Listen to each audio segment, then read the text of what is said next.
திருநின்றவூரில் 12ஆம் வகுப்பு மாணவன் வெயிலின் தாக்கத்தால் மரணமடைந்ததை அடுத்து வெப்பவாதம் ஹீட் ஸ்ட்ரோக் குறித்து டாக்டர் பரு அப்துல்லா தனது ட்விட்டர் பக்கத்தில் தெரிவித்துள்ளார். இறந்து போன மாணவருக்கு பிறவியிலேயே வியர்வை சுரக்காமை நோய் இருந்துள்ளது.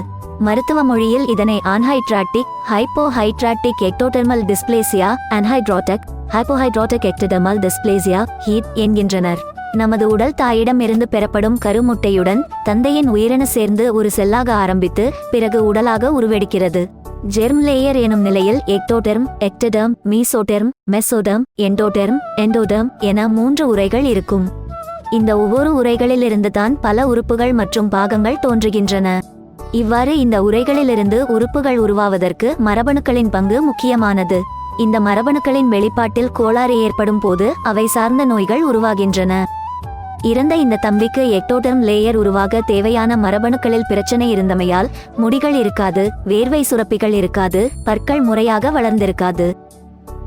இத்தகைய நிலையில் சாதாரணமாக வெயிலில் நின்றாலும் உடலின் மையப்பகுதி சூடாகும் போது அதை குளிர்விக்க வியர்வை சுரப்பிகள் வியர்வையை சுரக்கும். ஆனால் இத்தகைய எக்டோடெர்மல் டிஸ்பிளேசியா நோயாளிகளுக்கு வியர்வை சுரக்காது என்பதால் உடலின் மையப்பகுதி வெப்பமானது சிறிது நேரம் வெயிலில் நின்றாலும் அபாயகரமான அளவுக்கு உயர்ந்துவிடும். இதனால் மூளை செயலிழந்து கோமா நிலைக்கு சென்றுவிடும். உடனடியாக அட்மிட் செய்து உடலை முழுவதுமாக குளிர்விக்கும் சிகிச்சையை ஆரம்பிக்காவிடில் மூளை முற்றிலுமாக செயலிழந்து மரணம் ஏற்படும். இத்தகைய நோயாளிகள் கண்டிப்பாக தீவிரமான வெயிலில் நீண்ட நேரம் நின்று பணிபுரியக்கூடாது.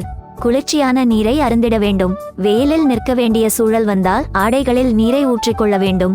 அதன் மூலம் உடலை குளிர்ச்சி ஆக்கலாம்.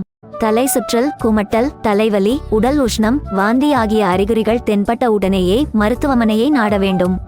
காலம் தாமதித்தால் மரணம் ஏற்படும் வாய்ப்பு அதிகம். பள்ளி செல்ல உள்ள குழந்தைகள் தினமும் 1 முதல் 2 லிட்டர் தண்ணீராவது கட்டாயம் பருக வேண்டும். மோர், இளநீர், பதநீர், லெஸ்ஸி, எலுமிச்சை சாறு போன்றவற்றை பருகலாம். வெயிலின் தாக்கம் அதிகம் இருக்கும் 12 மணி முதல் 3 மணி வரை வெளியே சுற்றி விளையாடக்கூடாது. கவனமும் விழிப்புணர்வும் பல உயிர்களை காக்கும் என டாக்டர் பரு அப்துல்லா தெரிவித்துள்ளார்.